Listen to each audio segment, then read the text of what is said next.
Hi all, Matt Lemke with your Gamer Goggles, gamer-goggles.com, and today, comprehensive review of Pathfinder 2nd Edition Core Rulebook. But first, a shout out to some fans that have been hounding me since Gen Con, who wanted me to really do this. Thunderhead, Maya Shade, Danny, Brian the Droid, Magic Metal, Jeremy Vans the Butler, and the Lost Pathfinder. Thank you all for all of your support and the questions about 2.0. I hope I can answer them for you in this video. Pathfinder 2 has been out for just over 4 weeks now, and I've been going crazy with all of my Gen Con content.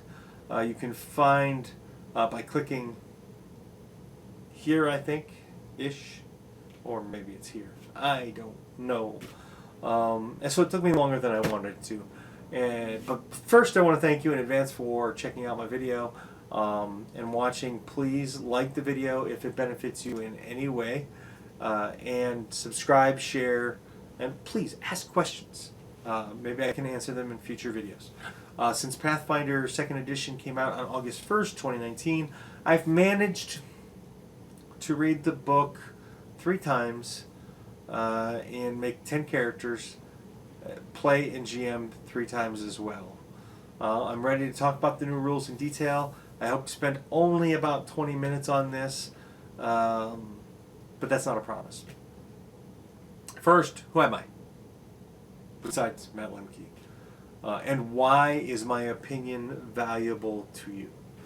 I started role-playing in 1986, and I have played several systems. D&D, AD&D, 3.5, 4.0, 5th Edition, RuneQuest, Rifts, Palladium Fantasy, Outbreak Undead, Shadowrun 5 and 6, DC, Marvel, Teenage Mutant Ninja Turtles,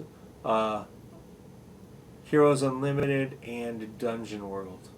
And definitely a few more. I have written rules for a couple of magazines, owned a hobby shop, and I have been reviewing RPGs and other tabletop products since 2011. Most of my RPG game experience is some sort of D20 system. This review is going to come from someone who has played through about half of the playtest. I still play in 3.5 Eberron campaigns, and I dabble in 5th Edition and Rifts. I dabble in Starfinder now too. And I play everything I review before sharing my thoughts. This review is going to focus on mechanics and to help those who are on the fence as to whether or not they want to play 2nd Edition or not, touching on all the major nuances of the game. Then I will close with my thoughts and who I think the game is for. If you're sold on the game already, go ahead and check out my flip through to see what the book looks like, and you can check that out here, I think. We'll go like this.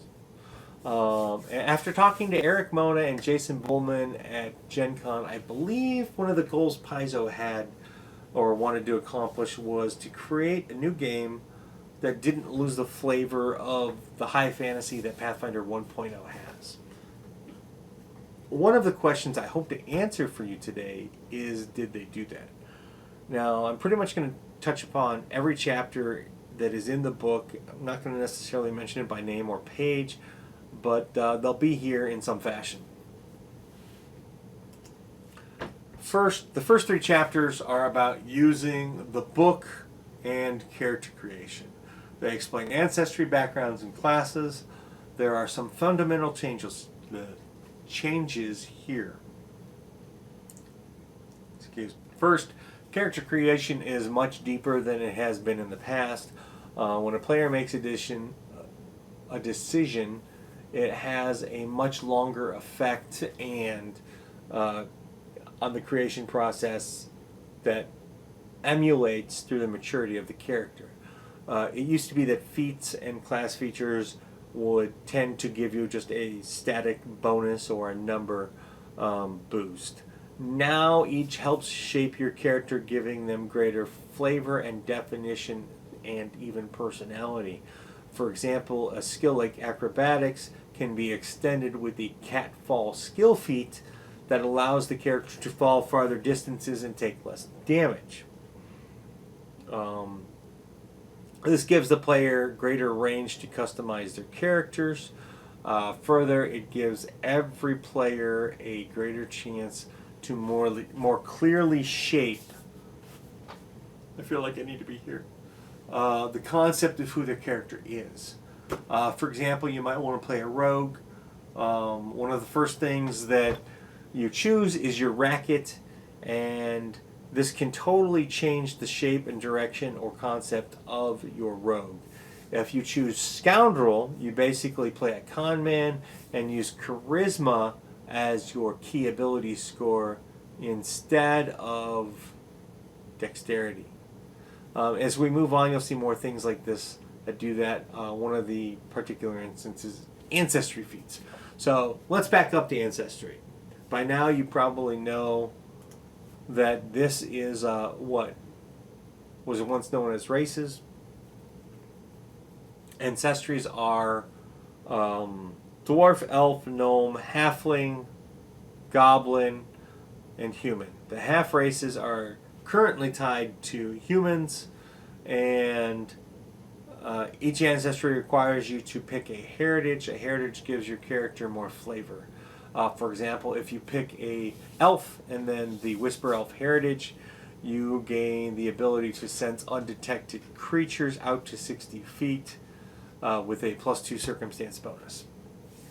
Ancestries also give you your base for hit points, movement, racial traits, ability boosts, flaws, and the size class.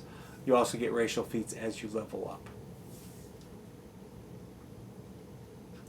Backgrounds are a choice that you make in character creation that grants you 2 ability boosts. One of those is free, and the other must be one of 2 abilities that the background lists. You also get 2 skills and a feat, or I should say a skill feat. I think each feat is a skill feat, and I think that is the formula for every background, but I haven't charted it and checked it, so don't hold me to that. Next up, we have classes. Actually, before we go to classes, one of the cooler things they've done in the book is they've done things like this. So this lists all your ancestries and your classes. So now, next up, we have classes. All of the original core classes are in the book with some changes in the addition of the alchemist.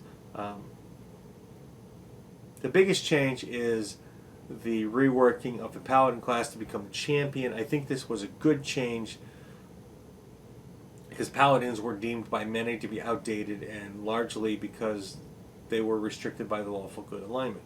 Now champions still reflect a holy warrior, and a real world example of this would be the Crusaders during the Middle Ages. I do like the fact that champions are still limited to good and that they focus much more on combat than just being a blend of cleric and fighter. They still have a religious motif and can use focus to cast spells from their deity that they follow. And I learned recently that they're going to expand the champion in the future to include other alignments. The alchemist is, well, a chemical guru, and they were very popular in first edition and even in 3.5. There are a few paths listed, like this one is the bomber, and that's basically a style that you can play and how to build your character to have that style. I played an alchemist in the first 3 levels in the playtest, and I enjoyed it prior to the playtest. I always felt that alchemy was a little too difficult to use, being limited by the alchemy skill. The checks needed to succeed were often too high at low levels, and by the time you had enough downtime in the ability to make the alchemical items that you wanted to make, they were ineffective against what you and your party was facing. Now it's a lot more streamlined and smoother. And there's even, I think in the core rulebook, there's like 12 to 16 pages of alchemical items. So alchemy in 2.0 is actually one of my favorite improvements. All of the classes allow players several choices to customize their characters. The choices presented are usually features that have long-term effect on the players, creating creative decision making. It's kind of like picking your paths, but the way that the system, I mean, it's hard to say, okay, so I pick a path of, I'm going to go this way and I'm going to be an acrobatic rogue. But in another level, that might mean you have 3 skill feat choices to try and umbrella out your character to or focus on. Interesting. We'll talk about that another time. I just had an idea. Equipment didn't really change that much from the playtest, but what you might want to know is how it did change from 1.0 if you're on the fence. The biggest difference really is in shields. So now you don't get the AC bonus that's tied to a shield unless you ready it as an action using the action system. Shields have hit points, they absorb damage, and can be effective tactical weapons. And when I say that, I do mean that they can be used to absorb armor as well as striking something. Absorb damage. Now, they also have hit points and can be damaged. Beyond that, weapons haven't really changed that much. Threat range is gone, but you now have weapon traits that make it feel like you're using different weapons. Traits basically are the personality or the character of the weapon. Further, there are crit specialization effects that can be unlocked by magic feats, features. One example is the sword type. When you swing the sword, if you crit, you knock back the opponent, making them flat-footed until the start of the PC's next turn. When I say PC, I mean the attacker. Another change is, big change actually, is the modes of play. Even though they have always been present in some fashion, Paizo's decided to more clearly define where certain types of events happen in encounter mode, downtime, and exploration mode. Encounter mode is where you find your heroes in combat. We will inadvertently discuss this through the whole review. Downtime is what players do when they're between adventures. It's not a new concept. Paizo has been expanding this, and they've created optional rules for it in the past.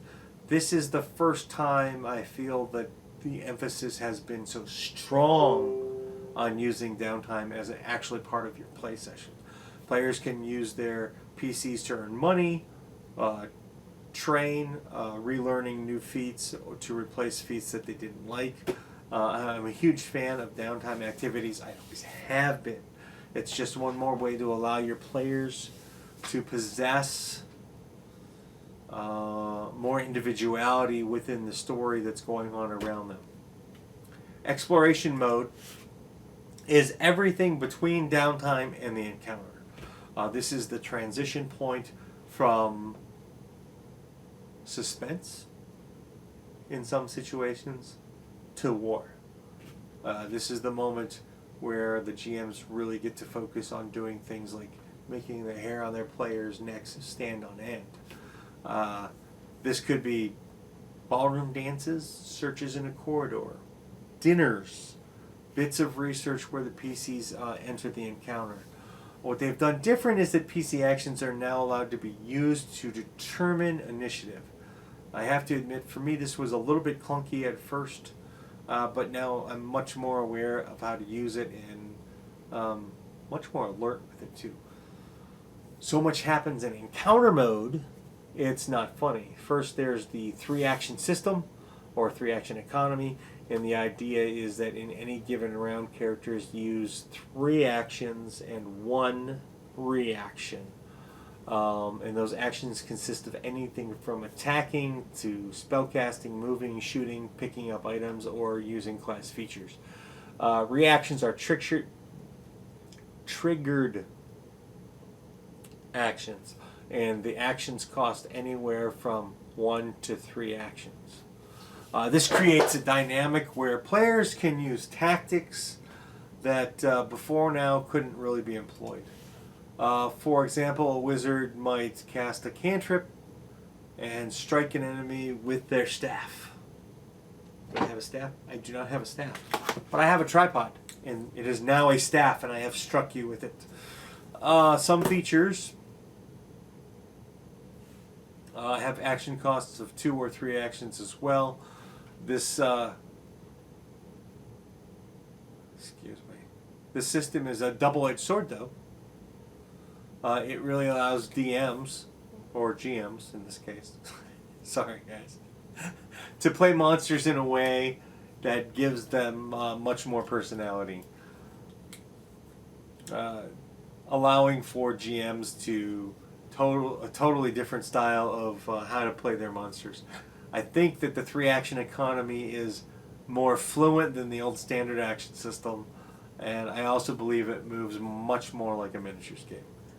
I kind of covered spells in the action economy, but I want to touch on them a little bit more. Many spells have an action cost associated with them. The cost often has a different effect with each action spent. Healing is a really good example of this. Basically, you can heal with 1 action yourself, with 2 actions a target, and 3 actions you emulate an explosion of healing power. Cantrips are always heightened. Heightened spells have extra effects to the spell if the heightened cost is met. There are now 4 themes to magic: divine, occult, arcane, and primal. Base attack bonus is gone, and everything works off of training proficiency, which is probably the most revolutionary change to a D20 system in Pathfinder since the reworking of armor class and the disappearance of THAC0. For just about everything, your PC is either untrained or trained. This is the proficiency modifier. If your PC is trained in something, they have the ability to make it better through features or skills at a later date. Each new level of training adds boosts to the appropriate skill. Untrained is 0, trained is 2+ level, expert is 4+ level, master is 6+ level, and legendary is 8+ level. Since we kind of touched upon it, math is no longer what it used to be. There are now only 4 modifiers used to calculate your results: circumstance bonuses, item status, and proficiency. If there's more than 1 bonus in any one of those slots, you only can use the best one that is available. Difficulty checks have changed drastically as well. And while I have a bad habit of playing them the way I've been playing them for 20 years, the new rules promote DCs to be a flat cost-based check on level of difficulty. There's lots of instruction in the book on how to do this. Don't ignore it like I do. The other change to DC is opposed checks are now a single roll. The best example of this is probably trying to see someone who's using stealth. The player would roll against the stealth skill plus X, where X is the DC. So that might be 30, 35. It's all dependent upon how good the character hides and things of that nature. Of course, as a GM, you can choose to use that as much as possible. The number of conditions has shrunk in the game, and it takes advantage of numbers, and I should say basically they're like status modifiers. The numbers usually represent some kind of lingering effect that changes the way the character can act. For example, dying is a new condition.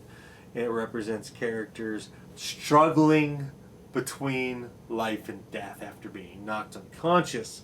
If a character slips closer to the death condition by failing a save, the condition worsens, but if the save is made, it gets better for the PC. Not necessarily better for living, but better for the PC. Once they get rid of the condition, the PC becomes wounded and can return to combat. Now that's a simplified overview. It's a little bit more complicated than we actually play it. So who is the game for? If you're a player of high fantasy, this is definitely a game for you. The rules make PCs feel truly heroic. The exploration and downtime modes add plenty of room for GMs to pursue deep narratives and create a story ripe with epic adventures and background. I think the game focuses on creative process of making characters while creating new dynamic rules, and players that want an immersive character development will find that they can easily excel in 2nd edition.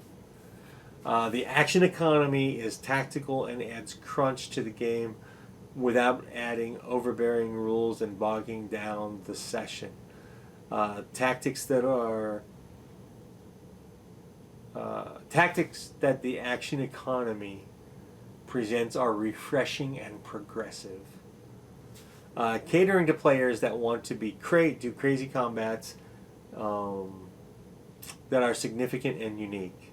The system calls upon or to wargamers because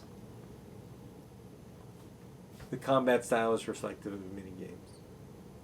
The action economy will aid GMs in using combat efficiently to make more encounters more interesting, faster, and integral to their story. Pathfinder 2nd Edition is for anyone who wants to play in an epic fantasy game, experience fast-moving combat, encounters with deep character development, and GMs that enjoy storytelling will discover great delight in finding ways to make encounters an important part of their story, while making things like the dying condition a narrative tool. I have thoroughly enjoyed the release of 2nd Edition, and I will be playing much more of it. My playtest group is dying, literally dying. They have experienced the dying condition every time we have played. But they want more. They're drooling and chomping at the bit for this. I will be running a character creation session at my local store here soon. I have several ideas for video content. I hope you like, subscribe, and share to this video. If you have any questions or comments, please don't hesitate. I ask that you please don't hesitate to ask. I'm so happy. I'm committed to the RPG community.